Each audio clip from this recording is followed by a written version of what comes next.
Saudara-saudara, kita akan bahas sakramen perkawinan. Sakramen perkawinan merupakan persekutuan hidup dan cinta kasih suami istri yang diteguhkan oleh perjanjian nikah atau persetujuan pribadi yang tak dapat ditarik kembali untuk membentuk keluarga Kristiani. Sebagai sakramen, perkawinan menghadirkan misteri Allah dan mengungkapkan iman akan Allah yang mengasihi.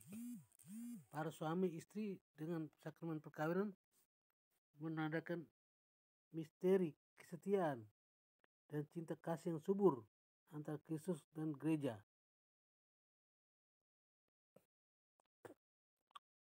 Dalam kitab Kejadian 22-24 tertulis,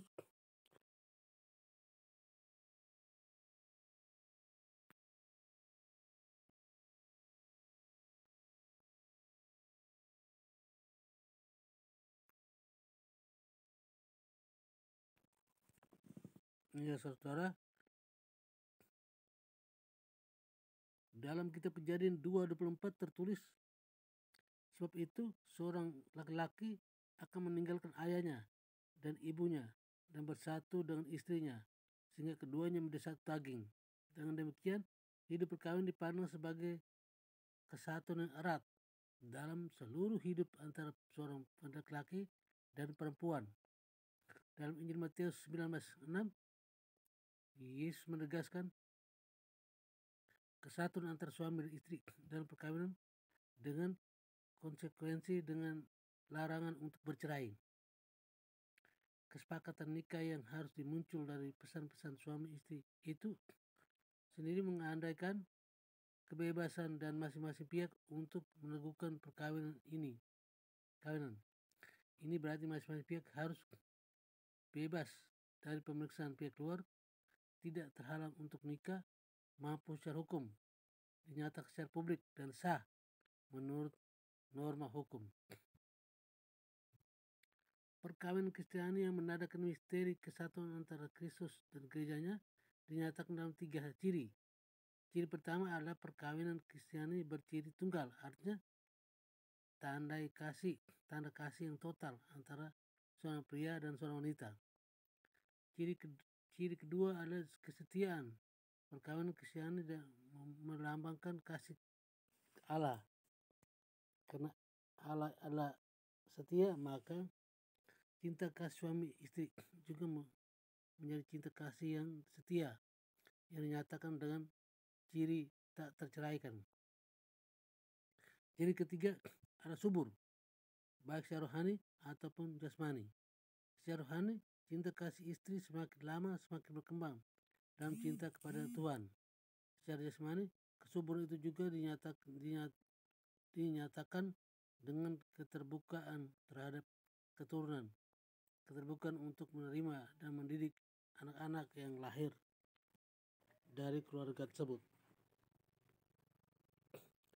Tujuan perkawinan yaitu kesejahteraan suami istri, kelahiran anak, dan pendidikan anak seperti yang dirumuskan dalam KHK 1005. Kesejahteraan suami istri bukan karena harta yang berlimpah, jabatan atau gelar, tetapi bila dapat saling memberi diri dan menerima pasangannya dengan penuh kasih dan ketulusan hati. Suami istri harus menerima kelahiran anak dengan penuh sukacita dan kebahagiaan, bukan sebagai beban. Sebab anak adalah karunia Allah. Suami istri mengupayakan pendidikan yang utuh dan menyeluruh bagi anak-anak karena orang tua lah pendidik yang pertama dan utama. Sebelum perayaan perkawinan, imam wajib mengusahakan pendampingan berupa kurs persiapan perkawinan. Sakramen penguatan hendaknya diberikan mempelai yang Katolik wajib mengaku dosa. Imam akan melakukan penyelidikan kanonik. Penyelidikan ini dimaksud agar imam mempunyai kepastian moral bahwa perkawinan yang dilaksanakan nanti sah dan layak karena yakin bahwa tidak ada halangan yang bisa membatalkan dan tidak ada larangan yang membuat perkawinan tidak layak. Halangan perkawinan terdiri dari kodrati dan gerejawi. Halangan kodrati bersumber dari hukum kodrat yang berlaku untuk semua orang, sehingga tidak dapat diberikan dispensasi seperti usia, impotensi, hanya ikat perkawinan terdahulu atau hubungan darah garis lurus. Halangan gerejawi bersumber dari hukum gereja dan berlaku hanya untuk orang Katolik, karenanya dapat diberikan dispensasi atau otoritas gerejawi yang berwenang seperti perbedaan agama, kehabisan uskup, kaul kekal, publik, kemurnian, penculikan atau pembunuhan, hubungan darah dalam tingkat tertentu, kelayakan publik atau hubungan legal karena adopsi.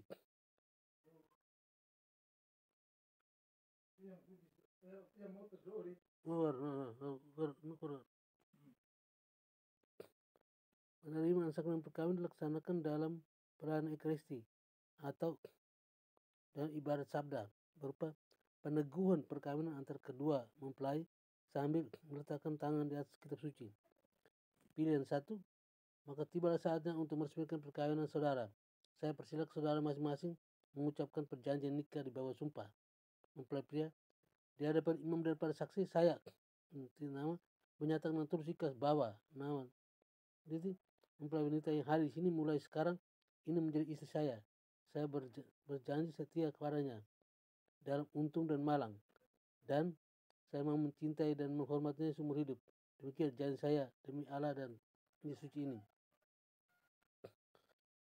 Mempelai wanita di hadapan imam dan para saksi, saya menyatakan dengan tulus ikhlas bahwa nama mempelai pria yang hadir di sini mulai sekarang ini menjadi suami saya.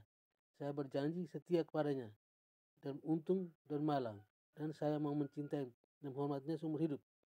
Demikian janji saya demi Allah dan Injil suci ini. Pilihan 2, maka tiba saatnya untuk meresmikan perkawinan saudara. Saya persilakan mengucapkan perjanjian nikah satu persatu. Mempelai pria,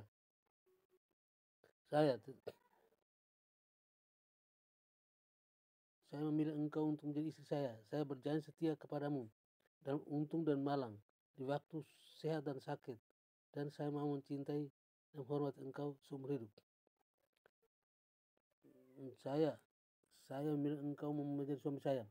Saya berjanji setia kepadamu dalam untung dan malang, di waktu sehat dan sakit, dan saya mau mencintai dan menghormati engkau seumur hidup saya. Yang 3, maka tiba saatnya untuk meresmikan perkawinan saudara. Saya persilakan saudara masing-masing menjawab pertanyaan saya. 1, nama mau saudara menikah dengan titik yang hadir di sini dan mencintainya dan setia seumur hidup dalam suka maupun duka. Mau saudara menikah dengan titik yang hadir di sini dan mencintainya seumur hidup dalam suka maupun duka. Ya, saya mau. Pemberkatan nikah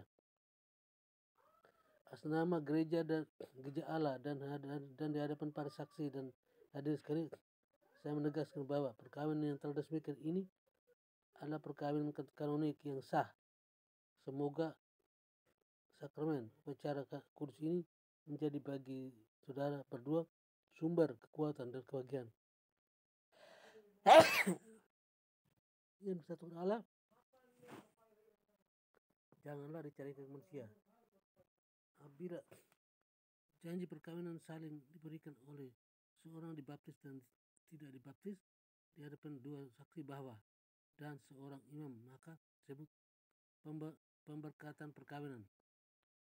Inti isi perjanjian sama, setia sampai mati, memisahkan, saling mencintai dan menghormati. Hanya modalnya yang berbeda adalah karena yang Katolik akan memakai modal Yesus yang mencintai, sedangkan yang tidak dibaptis menggunakan modal sesuai imannya. Pernikahan beda agama demikian oleh karenanya tidak menjadi sakramen, karena pihak yang tidak Katolik tidak atau belum mengimani diri sendiri sebagai tanda dan sarana keselamatan Allah bagi pasangannya. bahkan dia belum percaya kepada sakramen itu. Kalau pihak non Katolik kemudian hari menjadi Katolik dan percaya bahwa dirinya adalah sakramen, maka mereka otomatis menjadi sakramen. Tidak perlu ada pembaharuan pernikahan beda agama yang telah mereka lakukan. Oke, sekian dan terima kasih.